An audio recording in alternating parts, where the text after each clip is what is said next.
శ్రీ విశ్వవసునామ సంవత్సరం ప్రతి ఒక్కరి జీవితాల్లో నూతన కాంతులు నింపాలని మధ్వసభ ప్రధాన కార్యదర్శి కోపెల్ల శేషగిరిరావు ఆకాంక్షించారు. కాకినాడ మధ్వసభ కమిటీ ఆధ్వర్యంలో స్థానిక రామారావుపేటలో ఉన్న మధ్వసభ ప్రాంగణంలో ఉగాది పర్వదిన వేడుకలు కమిటీ ప్రధాన కార్యదర్శి కోపెల్ల శేషగిరిరావు అధ్యక్షతన ఘనంగా జరిగాయి.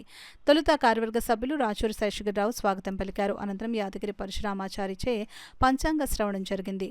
చిల్లరి హనుమంత ఆచార్, యాదగిరి మధ్వేషులు ఉగాది పండుగ విశేషాలతో పాటు ఉత్తరాది మఠ స్వామీజీల యొక్క మహిమలను వివరించారు.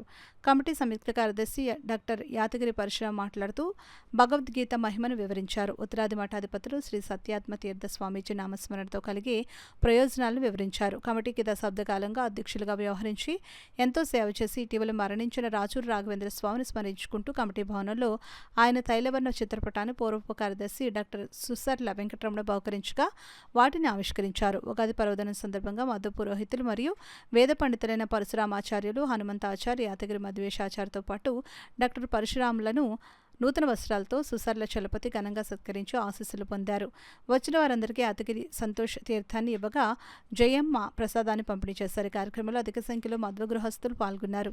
ఏప్రిల్ 6వ తారీఖున శ్రీరామనవమి సందర్భంగా పరశురామాచార్యులు ఆధ్వర్యంలో శ్రీ సీతారామ కళ్యాణం మధ్వసభ ప్రాంగణంలో జరుగుతుందని అందరూ పాల్గొని తీర్థ ప్రసాదం స్వీకరించవలసిందిగా హనుమంతాచార్య కోరారు.